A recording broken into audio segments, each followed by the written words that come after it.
8장에 나오는 이 두 이야기, 두 가지 에피소드가 있습니다. 이 두 에피소드를 보면서 우리는 참 믿음이 중요하구나. 예수님을 정말로 신실하게 믿을 때에 우리의 질병이 나을 수 있다. 이렇게 성경을 읽으실 수도 있습니다. 성경에 있는 표현이기 때문에 아주 잘못 읽었다, 틀리게 읽었다 이렇게 말할 수는 없겠습니다만, 그래도 말씀에서 이제 우리 독자들에게 또 초대교회 성도들에게 읽기를 원했던 것이 과연 주제가 그것일까 하는 생각을 가지고 다시 한번 말씀을 살펴보겠습니다. 1절부터 보시면 예수님이 산에서 내려오시는 장면으로 시작합니다. 우리가 아시는 바와 같이 5장, 6장, 7장, 마태복음 5장에서 7장은 산상수훈, 그러니까 예수께서 산 위에서 제자들을 가르치신 내용으로 되어 있습니다. 한 번에 가르쳤는지 여러 번에 가르쳤는지 모르겠습니다만 어쨌든 마태복음서에서는 산상수훈으로 예수께서 산 위에서 가르치신 내용들이 쭉 나오고 이제 그 산에서 내려오셔서 일어난 에피소드, 일어난 몇 가지 사건들, 몇 가지 일들에 대해 우리들에게 증언합니다. 산에서 내려올 때 산에서 내려와서 보니 수많은 무리들이 여전히 예수님을 따르는 모습이 보입니다. 이들이 산에서부터 따라왔는지 아니면 산 밑에서 기다렸는지는 명확하지 않아요. 중요한 것은 예수께서 지금서부터 하는 모든 행동들을 많은 무리들이 보았다 하는 내용입니다. 첫 번째 나타나는 인물은 한 중풍병자이죠. 두 번째는 한 백부장이 나옵니다. 그러면 이 중풍병자는 뭐 하던 사람이었을까요? 당시에는 어떻게 여겨졌을까요? 당시에는 부정하다고 여겨지던 사람이었습니다. 정통 유대인들 입장에서는 이 중풍병자는 나병 환자는 매우 불경한, 불손한, 그래서 부정한 인물로 여겨졌습니다. 구약 율법에 따르면 나병 환자는 당시 사회에서 격리된 생활을 해야만 했습니다. 율법에 따라 사람들이 많이 모인 곳에는 나타나면 안 되었습니다. 그런데 그가 율법을 어긴 겁니다. 율법을 어기고는 그 수많은 사람들이 예수님을 따르는 가운데 있는데 예수께 나와 지금 자신을 고쳐달라고 간청하는 장면이 나옵니다. 그는 나병 환자는 율법보다는 예수님을 더 의지했다라고 볼 수 있습니다. 자신을 깨끗하게 하실 분으로 예수님을 믿고 지금 나온 것입니다. 이제 예수께서는 그를 고쳐주시고는 제사장에 가서 내 몸을 보이라고 말씀하십니다. 이 말씀은 당시의 율법에 따라 제사장이 최종적으로 검사하고 그 다음에 판단을 내려서 선포를 해야만 온전히 사회 공동체에 복귀할 수 있었기 때문입니다. 그래서 주께서는 말씀하시기를 제사장에게 가서 내 몸을 보이고 확증을 받으면 나았다고 하는 이런 최종 진단을 받게 되면 모세가 정한 예물을 드려서 내 주변에 있는 사람들, 너를 보는 사람들, 너를 지켜보는 사람들에게 내 자신의 정결케 됨을 하나님께서 낫게 하셨음을 입증하라, 증명하라고 말씀하십니다. 사실 이미 율법을 어기면서 예수께 나왔던 행위, 그리고 예수께서 그를 만져주신 행위 그 자체는 초법적입니다. 율법을 어겼습니다. 나병 환자도 율법을 어긴 것이요 예수님도 율법을 어긴 행동이라고 말할 수 있습니다. 왜냐하면 환자를 직접 대하는 것, 마주하는 것, 접촉하는 것은 질병에 옮겨지는 것이 두려워서가 아니라 그것 자체가 부정해지는 행위입니다. 그러니 예수를 따르던 수많은 무리들은 걱정했을 겁니다. 비록 나병 환자가 낫기는 했으나 지금 상태의 예수님의 모습은 율법에 따르면 부정해진 상태이기 때문입니다. 그러니 예수님을 따르는 사람들 혹은 앞으로도 예수님을 따르려고 하는 사람들은 결단해야 돼요. 선택해야 됩니다. 율법을 어겨서 부정해진 예수님을 그대로 믿고 따를 것인가? 아니면 율법에 따라 예수님이 부정해졌으니 예수님을 따르는 것을 포기하고 이제 자신들도 돌아가서 그 정한 어떤 정결 예식을 치룰 것인가 하는 거죠. 사실 예수님을 마주한 이런 나병 환자는 병이 나았기 때문에 사회 규범과 법을 따르기보다는 하나님의 능력, 예수님의 하나님 나라 능력을 따르는 것이 맞을 겁니다. 그럼에도 예수님은 당시 병 나았던 나병 환자에게는 예수님 자신은 그렇게 하지 않으셨습니다만 나병 환자에게는 사회 규범과 법을 따르라고 안내합니다. 물론 이 나병 환자가 이 제사장에게 자신의 몸을 보여주고 난 뒤 그리고 정결 예식에 따라 정한 예물을 드려서 이제 자신의 병 나음을 모든 사람들에게 만천하에게 천명한 후에 예수님을 뒤따랐는지 어쨌는지는 오늘 본문으로서는 우리는 알 수 없습니다.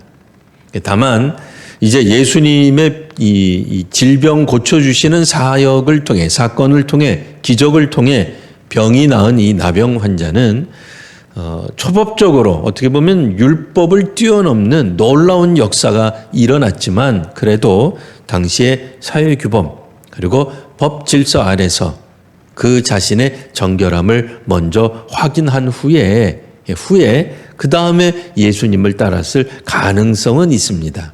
여하튼 그러니까 이야기의 주제는 과연 이 나병 환자가 예수님을 따랐느냐 이게 아니죠. 나병 환자가 나았느냐 이게 아닙니다.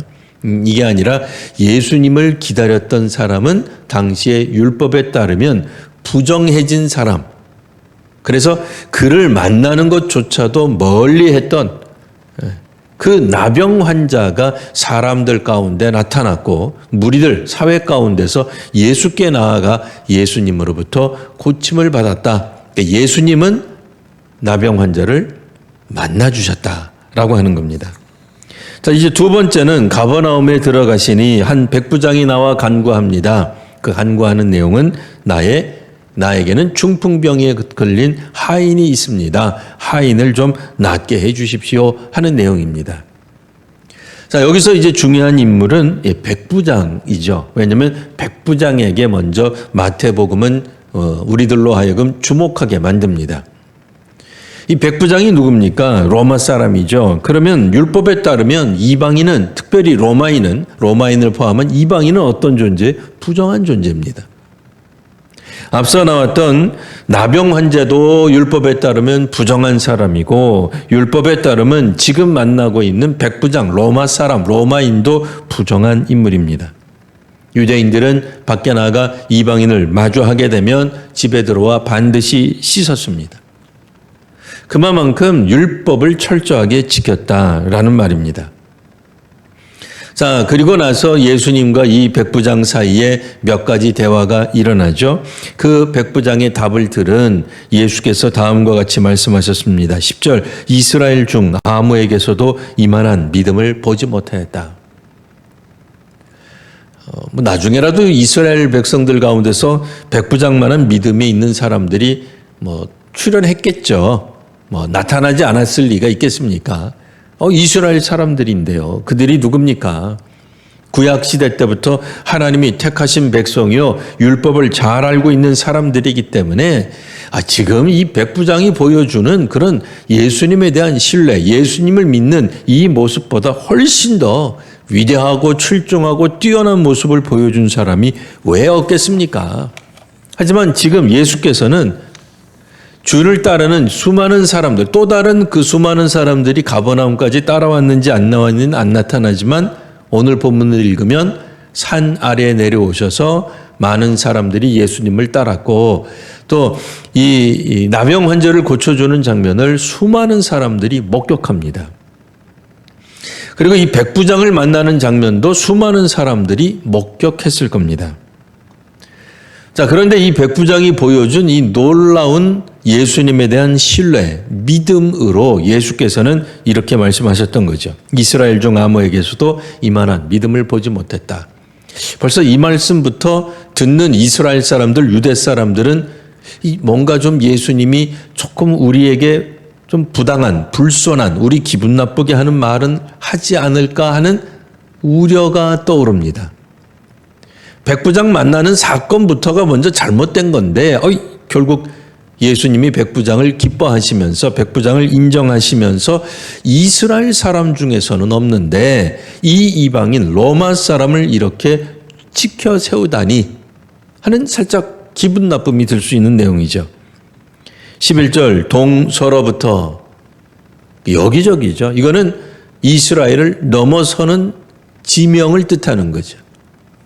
그러니 멀리서부터 이방인들 가운데 이렇게 읽을 수도 있습니다. 동서로부터 꼭 그 이야기가 지금 예수님이 말씀하시는 쪽에서 동쪽, 서쪽 뭐 이렇게 읽을 수도 있습니다만 멀리서부터 많은 사람이 아브라함, 이삭, 야곱과 함께 천국에 앉을 것이다. 아니 아브라함과 이삭과 야곱이 누굽니까? 이스라엘의 조상이죠. 아니 이스라엘의 조상, 믿음의 사람들, 족장들이 가는 그 천국에 도대체 우리 유대인이 아니라 어째서 많은 사람까지는 좋은데요. 동서로부터 오는 사람이 간단 말입니까? 살짝 기분 나쁘죠. 12절 그러나 그 나라의 본 자손들은 천국이죠. 그 나라에 아브라함과 이삭과 야곱과 함께 할 그 천국, 하나님의 백성들이 들어가게 될 그 천국, 그 나라의 원래 자손, 본 자손들은 쫓겨나 울고 있을 것이다. 이거 듣는 이스라엘 사람들 입장에서는 굉장히 불편한 얘기죠. 자, 오늘 말씀 다시 한번 정리해 봅니다. 예수께서 산상수훈을 마치시고, 산상수훈은 어떤 내용이죠? 우리가 그 내용을 다 기억하기 어려워도 산상수훈을 말씀하신 이유가 있습니다. 그 이유는 천국 복음, 하늘나라 복음, 하늘나라의 새로운 윤리와 가치관을 말씀하시면서 나온 내용이 산상수훈입니다. 바리새인과 서기관의 의보다 더 위대한, 더 뛰어난 의를 가지고 해야 하는 일들을 가르쳐 주시는 내용이 산상수훈입니다. 산상수훈은, 그러니까 하늘나라 복음은 기본적으로 당시의 종교와 역사관을 뛰어넘는다 그랬습니다. 그 시대의 종교관에 매여 있지 않습니다. 율법에 매여 있지 않습니다. 당시의 사람들이 굳게 믿었던 종교관, 이것이야말로 하나님 기뻐하시는 하나님의 뜻입니다라고 그들이 상정하고 그들이 생각하고 묵상하고 혹은 여러 종교 영성 지도자들이 가르쳐 왔던 그 내용을 뛰어넘는다 그 얘기예요. 그 당시의 최고의 종교적 법, 그게 바로 율법이죠. 그리고 그들이 가지고 있는 역사관, 구약을 통해 그들의 자신의 삶들을 통하여서 그들이 역사 면면이 계속해서 흘러왔던 하나님과 동행했던 그 역사, 그래서 그 역사관을 뛰어넘는 것이 산상수훈의 내용이 됩니다. 세상의 소금이요 빛이 되어야 됩니다. 그러니까 세상을 향한, 이스라엘만을 향한 게 아니에요. 세상을 향한, 그들이 기본적으로 율법에 의해 가지고 있었던 살인, 분노, 음욕, 맹세, 보복 이런 것들, 율법에 규정된 것들을 뛰어넘는 예수님의 새로운 윤리관 혹은 가치관 혹은 말씀이 선포된 겁니다. 당시의 사람들에게 보이려고 했던 의들이 있습니다. 의로운 행위, 종교적 행위, 경건의 행위들이 있었죠. 구제, 기도, 금식 같은 것들이 있었습니다. 근데 이런 것들도 사람에게 보이려고 하지 말라는 거예요. 오히려 너무나 충격적으로 말씀하시는 것은 은밀하게 하라. 다른 사람들이 보지 않는 곳에 가서 해라. 그렇게 말씀하십니다. 땅과 하늘에 대한 이야기를 하시며 보물 쌓아둘 곳을 택하라, 선택하라고 말씀하시죠.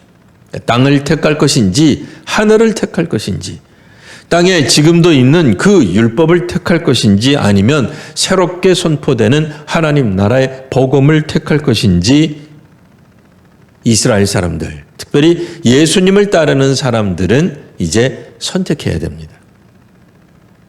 예수님의 말씀을 듣는 사람들은 그 순간부터 선택하는 거예요. 이 말씀을 듣고 내가 따를 것인지 혹은 따르지 않을 것인지. 이제 예수님은 산 아래에 내려오셔서 몇몇 사람들을 만나는데, 첫 번째는 나병 환자예요. 두 번째는 중풍병을 앓고 있는 하인을 둔 백부장을 만납니다. 이 두 인물 모두가 다 율법적으로는 부정한 사람들입니다. 그들의 역사관, 그들이 오랫동안 믿어왔던 신앙관에 따르면 멀리 해야 되는 사람들입니다. 하나님의 은혜를 받지 못한 사람들이요, 하나님을 믿지 않는 이방인이기 때문에 그들과 접촉하는, 비록 유대인이라 할지라도 혹 나병 환자쯤 된다면 사회에서 격리되어야 될 마땅한 부정한 존재인 거죠. 자, 이제 복음의 사람들은 하나님 나라 복음을 증거하는 예수님은 주의 제자들에게 다음과 같이 말씀하시는 겁니다. 율법에서는 부정한 자를 멀리하라 그랬습니다. 하나님 앞에 나아가려는 사람들은 레위기에도 나와 있듯이 자신을 깨끗하게 해야 할 것입니다. 예수님은 자신을 깨끗하게 하지 말고 더럽혀라, 그런 말씀을 하는 건 아닙니다. 이제는 성속을 떠나서 모든 사람들에게 하나님의 복음을 들고 나아가야 될 것을 말씀하고 있습니다. 우리가 생각할 때 지저분한 사람, 못난 사람, 아직도 부족한 사람, 영적으로 무지한 사람, 이방인 같으면 영적으로 이거는 잘못된 사람이죠. 우상을 섬기는 사람이죠. 유대인이라 할지라도 병에, 이렇게 상당히 심각한 병에 걸린 사람들은 하나님으로부터 저주를 받았거나 율법을 제대로 지키지 못해서 부정해진 사람이라고 생각할 겁니다. 우리로 보면 신앙이 아직도 유치한 사람, 어린 사람, 하나님을 잘 못 믿는 사람, 범죄한 사람, 그래서 하나님의 징계를 받는 사람이라고도 볼 수 있습니다. 이런 사람을 우리는 과연 멀리해야 할까요? 그렇지 않습니다. 복음의 사람들은, 복음을 전하는 사람들은, 주의 제자들은, 선교사들은, 그리고 한국교회는, 그리고 한국 성도들은, 교회 성도들은 도리어 지금과 같이 부정한 사람, 모자란 사람, 무지한 사람, 질 떨어지는 사람, 격이 안 되는 사람들을 향해 나아가도록 촉구하는 겁니다. 예수님이 실제로 그 모습을 먼저 보여주시는 거예요. 이 수준이 안 되는 사람들이잖아요. 사실 영적으로 한참 차원이 모자란 사람들이잖아요. 그런데 그 사람들과 마주하는 것을 피하지 말아라고 말씀하는 겁니다. 사실 교회를 출석하는 사람들 치고, 새신자로 들어오는 사람 치고 신앙이 출중한 사람이 있을 수 없습니다. 모든 것들을 성경적으로, 신앙적으로 다 거룩해서 모든 흠이 없는 사람이 교회에 출석해서 새신자 등록하는 게 아닙니다. 우리가 계속해서 영적으로 성장하지 않아도 된다, 답보하자, 퇴보하자는 얘기는 결코 아닙니다. 결코 아닙니다. 하지만 신앙생활을 오래 한 사람들조차도 신앙적으로 연약한 사람들이 다수 있습니다. 오늘 본문에 나와 있는 것처럼 유대인으로 태어났고 유대인으로 살아있는데도 나병에 걸리잖아요. 나병에 걸렸어도 당시의 율법의 판단에 따르면 상당히 하나님 앞에 이거 문제 있는 사람이에요. 그런데도 예수님을 통해 선포된 하나님 나라, 예수님이 자신을 치유할 구원자라고 하는 확신이 있었습니다. 그러다 보니 물론 다급해서도 있겠습니다만 예수님만이 유일한 구원자라는 생각을 했기 때문에 그 자신이 당시의 사회적 규범 그리고 종교적 율법을 어기고 예수께 나온 거예요. 백부장도 마찬가지입니다. 로마인으로서 그가 유대인들이 자기와 같은 이방인들을 만나는 것을 굉장히 꺼려한다는 걸 왜 몰랐겠습니까? 당연히 알죠. 그럼에도 그는 하인을 위해, 중풍병 걸린 하인을 위해 당시의 율법 혹은 로마 사람으로서 이방인으로서 백부장으로서 그들이 다스리는 그들이 지배하는 유대 민족이 싫어하는 어떤 금기 조항이 있으니 이거는 여하간 어떠한 일이 있어도 어기면 좋지 않다. 반란이 일어날 수 있다. 밀란이 일어날 수 있고 여론이 나빠질 수 있다. 그런 내용 다 알고 있잖아요. 그것 때문에 어쩌면 그 자신은 백부장에서 밀려날 수도 있는 거예요. 그럼에도 예수님이 유일한 구원자이심을 믿고 나아왔을 때 그에게 놀라운 구원의 역사, 치유의 역사가 일어나고 있는 것입니다. 백부장이 우리식으로 말하면 하나님 나라에 대해 정통했겠습니까? 예수님이 예수 그리스도이심을 알고 나왔겠습니까? 마태복음에 있는 것처럼 구약에 예언된 선지자라고 확신하고 나왔겠습니까? 그런 지식이 어디 있겠어요, 백부장에게. 오늘 우리로 말하면 기독교에 대한 온갖 지식을 다 가지고 교회 출석하는 사람 흔치 않습니다. 하지만 그들이 온전히 교회를 통해 하나님을 만나고 예수님을 통해 또 복음을 통해 그 자신이 구원받는다고 하는 그런 확신, 믿음을 가지고 나올 때 비록 그때 당시에 종교적 개념으로는 율법으로는 아직까지도 한참 먼 부정한 존재들이지만 예수께서는 그들이 예수께 나오는 것을 막지 않으십니다. 어쩌면 오늘날 우리들은 전도에 있어서 가로막히는 것들은 우리들 자신일 수 있습니다. 누구누구에게는 전도하면 안 돼. 누구에게는 선교하면 안 돼. 저런 사람은 교회 오면 안 돼. 라고 하는 마음의 장벽이 우리들 스스로 가지고 있는지도 모릅니다. 예수님께서는 우리가 가지고 있는 그런 당시에 가지고 있는 사람들의 종교적 신념이 무조건 다 나쁘다고 비판하신 건 아닙니다.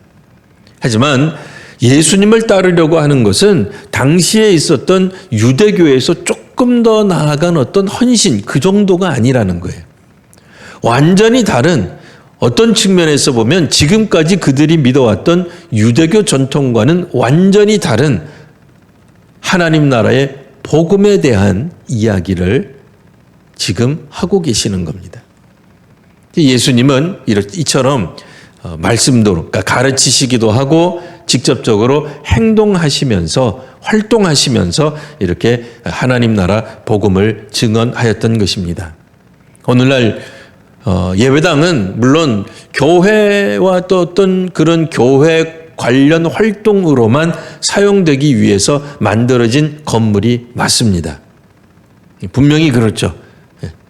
예배당이 다른 용도로 쓰여서야 되겠습니까? 세상적 용도로 쓰여지는 것을 바람직하다고 볼 사람은 아무도 없을 것입니다.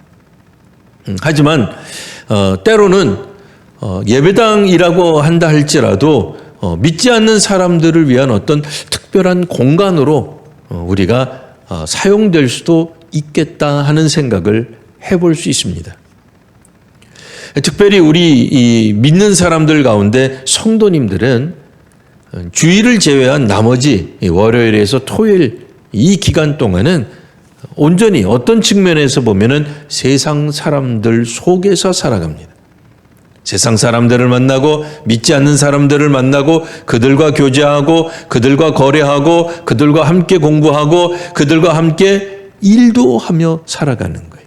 직장 동료로서 혹은 동네 사람으로서 마을 주민으로서 함께 살아가는 모습을 가지고 있습니다. 우리가 만일 믿는 사람들만 상대하고 믿지 않는 사람들은 상대하지 않는다. 이렇게 한다면 과연 우리가 세상의 소금과 빛으로 살아갈 수 있을까요? 그것도 어려울 겁니다. 물론 우리가 주 안에서 더욱더 성숙한 믿음으로 나아가기 위해서는 보다 더 많은 신앙교육, 또 성경 공부, 또 신앙적 교제와 하나님 앞에서의 기도 생활과 경건 생활에 힘쓰는 일 하루 24시간으로도 부족한 것이 사실입니다.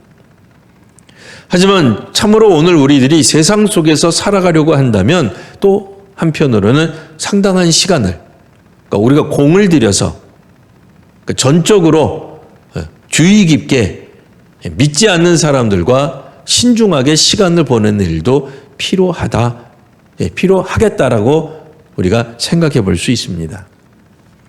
우리에게 꼭 오는 사람들을 교회 출석하는 사람들만 구별해 가지고 만날 수는 없잖아요. 이 윗집 아줌마 어떻게 오셨어요? 다음 주에 저랑 같이 교회 나가시려고 저희 집에 오셨나요? 그렇게 말할 수는 없잖아요.